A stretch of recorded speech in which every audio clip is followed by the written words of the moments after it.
The Origin and Use of Money. The Origin and Use of Money, Chapter 4, The Wealth of Nations by Adam Smith. You're listening to Chapter 4 of The Origin and Use of Money from Wealth of Nations by Adam Smith, presented by Hakeem Alibokis Alexander on Spreaker, Social Podcasting, and Wisdom Social Audio Inc., presented for World Reading Club in association with Uniquilibrium. This edition's reading focus comes to us from The Wealth of Nations by Adam Smith, 1776, Chapter 4 of The Origin and Use of Money. When the division of labor has been once thoroughly established, it is but a very small part of a man's wants which the produce of his own labor can supply. He supplies the far greater part of them by exchanging that surplus part of the produce of his own labor, which is over and above his own consumption, for such parts of the produce of other men's labor as he has occasion for. Every man thus lives by exchanging, or becomes in some measure a merchant, and the society itself grows to be what is properly a commercial society. But when the division of labor first began to take place, this power of exchanging must frequently have been very much clogged and embarrassed in its operations. One man, we shall suppose, has more of a certain commodity than he himself has occasion for, while another has less. The former, consequently, would be glad to dispose of, and the latter to purchase, a part of this superfluity. But if the latter should chance to have nothing that the former stands in needs of, no exchange can be made between them. The butcher has more meat in his shop than he himself can consume, and the brewer and the baker would each of them be willing to purchase a part of it.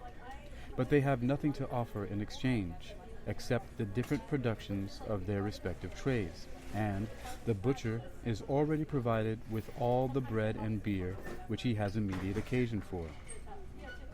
No exchange can, in this case, be made between them. He cannot be their merchant, nor they his customers, and they are all of them thus mutually less serviceable to one another. In order to avoid the inconveniency of such situations, every prudent man in every period of society, after the first establishment of the division of labor, must naturally have endeavored to manage his affairs in such a manner as to have at all times by him, besides the peculiar produce of his own industry, a certain quantity of some one commodity or other, such as he imagined few people would be likely to refuse in exchange for the produce of their industry. Many different commodities, it is probable, were successively both thought of and employed for this purpose. In the rude ages of society, cattle are said to have been the common instrument of commerce, and though they must have been a most convenient or most inconvenient one, yet in old times we find things were frequently valued according to the number of cattle which had been given in exchange for them. The armor of Diomede, says Homer, cost only 9 oxen, but that of Glaucus cost 100 oxen.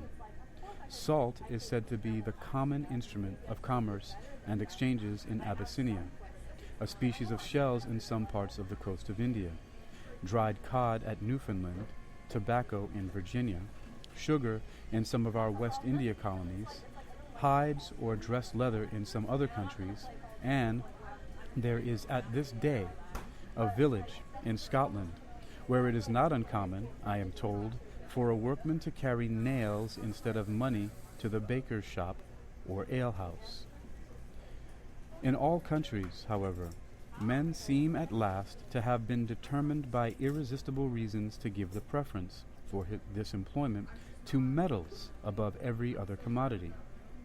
Metals can not only be kept with as little loss as any other commodity, scarce anything being less perishable than they are, but they can likewise, without any loss, be divided into any number of parts, as by fusion those parts can easily be reunited again, a quality which no other equally durable commodities possess, and which more than any other quality renders them fit to be the instruments of commerce and circulation. The man who wanted to buy salt, for example, and had nothing but cattle to give in exchange for it, must have been obliged to buy salt to the value of a whole ox, or a whole sheep at a time. He could seldom buy less than this, because what he was to give for it could seldom be divided without loss, and if he had a mind to buy more, he must, for the same reasons, have been obliged to buy double or triple the quantity, the value, to wit, of 2 or 3 oxen, or of 2 or 3 sheep. If, on the contrary, instead of sheep or oxen, he had metals to give in exchange for it, he could easily proportion the quantity of the metal to the precise quantity of the commodity which he had immediate occasion for.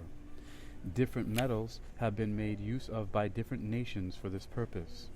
Iron was the common instrument of commerce among the ancient Spartans, copper among the ancient Romans, and gold and silver among all rich and commercial nations. Those metals seem originally to have been made use of for this purpose in rude bars, without any stamp or coinage. Thus, we are told by Pliny, upon the authority of Timaeus, an ancient historian, that till the time of Servius Tullius, the Romans had no coined money, but made use of unstamped bars of copper to purchase whatever they had occasion for. These rude bars, therefore, performed at this time the function of money. The use of metals in this rude state was attended with 2 very considerable inconveniences. First, with the trouble of weighing, and secondly, with that of assaying them. In the precious metals, where a small difference in the quantity makes a great difference in the value, even the busyness of weighing with proper exactness requires at least very accurate weights and scales. The weighing of gold in particular is an operation of some nicety. In the coarser metals, indeed, where a small error would be of little consequence, less accuracy would, no doubt, be necessary. Yet we should find it excessively troublesome if every time a poor man had occasion either to buy or sell a farthing's worth of goods, he was obliged to weigh the farthing. The operation of assaying is still more difficult, still more tedious, and, unless a part of the metal is fairly melted in the crucible, with proper dissolvents, any conclusion that can be drawn from it is extremely uncertain. Before the institution of coined money, however, unless they went through this tedious and difficult operation, people must always have been liable to the grossest frauds and impositions, and instead of a pound weight of pure silver or pure copper, might receive in exchange for their goods an adulterated composition of the coarsest and cheapest materials, which had, however, in their outward appearance, been made to resemble those metals. To prevent such abuses, to facilitate exchanges, and thereby to encourage all sorts of industry and commerce, it has been found necessary, in all countries that have made any considerable advances towards improvement, to affix a public stamp upon certain quantities of such particular metals as were in those countries commonly made use of to purchase goods. Hence the origin of coined money, and of those public offices called mints, institutions exactly of the same nature with those of the alnagers and stamp masters of woolen and linen cloth. All of them are equally meant to ascertain, by means of a public stamp, the quantity and uniform goodness of those different commodities when brought to market. The first public stamps of this kind that were affixed to the current metals seem in many cases to have been intended to ascertain what it was both most difficult and most important to ascertain: the goodness or fineness of the metal, and to have resembled the sterling mark which is at present affixed to plate and bars of silver, or the Spanish mark which is sometimes affixed to ingots of gold, and which, being struck only upon one side of the piece, and not covering the whole surface, ascertains the fineness, but not the weight of the metal. Abraham weighs to Ephron the 400 shekels of silver which he had agreed to pay for the field of Machpelah. They are said, however, to be the current money of the merchant, and yet are received by weight and not by tale, in the same manner as ingots of gold and bars of silver are at present. The revenues of the ancient Saxon kings of England are said to have been paid not in money but in kind, that is, in victuals and provisions of all sorts. William the Conqueror introduced the custom of paying them in money. This money, however, was for a long time received at the exchequer by weight and not by tale. The inconveniency and difficulty of weighing those metals with exactness gave occasion to the institution of coins, of which the stamp, covering entirely both sides of the piece and sometimes the edges too, was supposed to ascertain not only the fineness, but the weight of the metal. Such coins, therefore, were received by tale as at present, without the trouble of weighing. The denominations of those coins seem originally to have expressed the weight or quantity of metal contained in them. In the time of Servius Tullius, who first coined money at Rome, the Roman as, or pondo, contained a Roman pound of good copper. It was divided in the same manner as our Troyes pound, into 12 ounces, each of which contained a real ounce of good copper. The English pound sterling in the time of Edward I contained a pound, Tower weight, of silver of a known fineness. The Tower pound seems to have been something more than the Roman pound, and something less than the Troyes pound. This last was not introduced into the mint of England till the 18th of Henry VIII. The French livre contained in the time of Charlemagne a pound, Troyes weight of silver of a known fineness. The fair of Troyes in Champagne was at that time frequented by all the nations of Europe, and the weights and measures of so famous a market were generally known and esteemed. The Scots money pound contained, from the time of Alexander I to that of Robert Bruce, a pound of silver of the same weight and fineness with the English pound sterling. English, French, and Scots pennies too all contained all of them originally a real penny weight of silver, the 20th part of an ounce, and the 240th part of a pound. The shilling, too, seems originally to have been the denomination of a weight.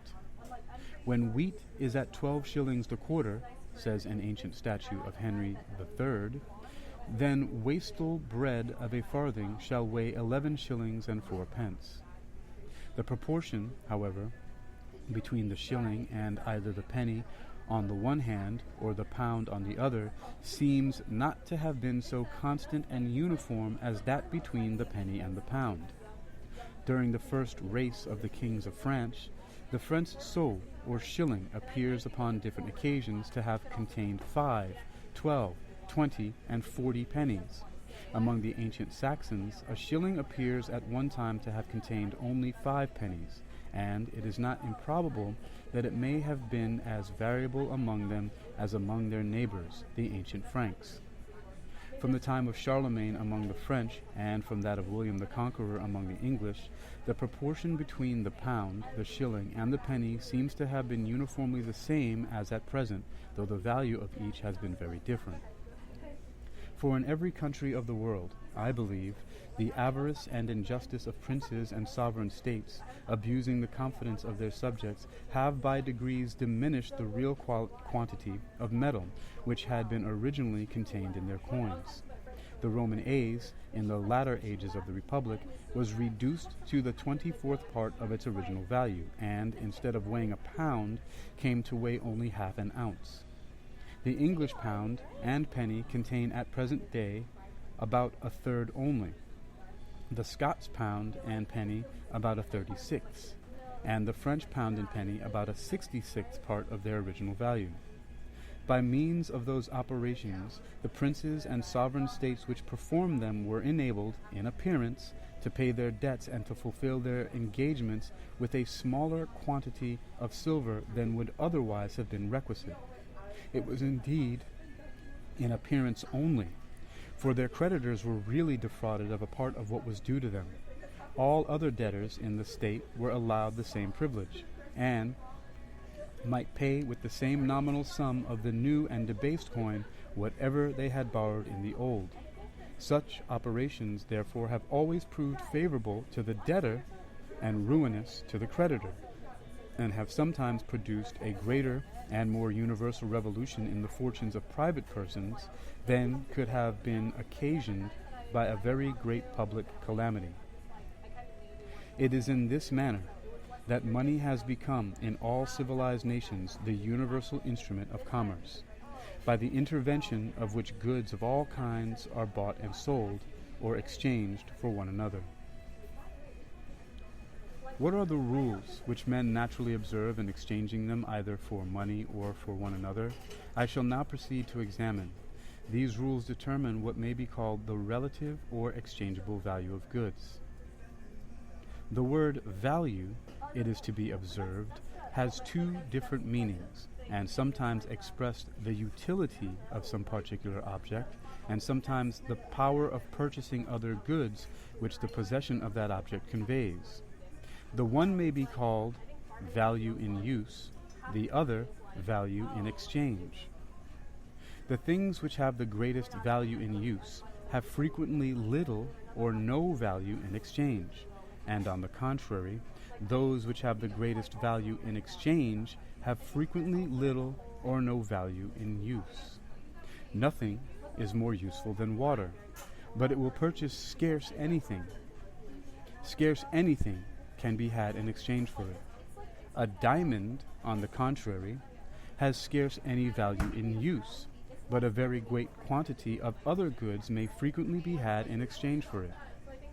In order to investigate the principles which regulate the exchangeable value of commodities, I shall endeavor to show, first, what is the real measure of this exchangeable value, or wherein consists the real price of all commodities. Secondly, what are the different parts of which this real price is composed or made up? And lastly, what are the different circumstances which sometimes raise some or all of these different parts of price above and sometimes sink them below their natural or ordinary rate? Or what are the causes which sometimes hinder the market price, that is, the actual price of commodities, from coinciding exactly with that or with what may be called their natural price? I shall endeavor to explain as fully and distinctly as I can those three subjects in the 3 following chapters, for which I must very earnestly entreat both the patience and attention of the reader. His patience, in order to examine a detail which may perhaps in some places appear unnecessarily tedious, and his attention, in order to understand what may, perhaps in some degree, obscure, or perhaps after the fullest and explication which I am capable of giving of it appears still in some degree obscure. So again, I must very earnestly entreat both the patience and attention of the reader. His patience, in order to examine a detail which may perhaps in some places appear unnecessarily tedious, and his attention, in order to understand what may, perhaps, after the full explication which I am capable of giving of it, appear still in some degree obscure. I am always willing to run some hazard of being tedious in order to be sure that I am perspicuous, and after taking the utmost pains that I can to be perspicuous, some obscurity may still appear to remain upon a subject in its own nature extremely abstracted. All right, that was Chapter 4 of The Wealth of Nations by Adam Smith, called Of the Origin and Use of Money. You've been listening to Of the Origin and Use of Money, presented by Hakeem Alibokas Alexander on Spreaker Social Podcasting and Wisdom Social Audio Inc., presented for World Reading Club in association with ExercisingYourMind.com and Uniquilibrium.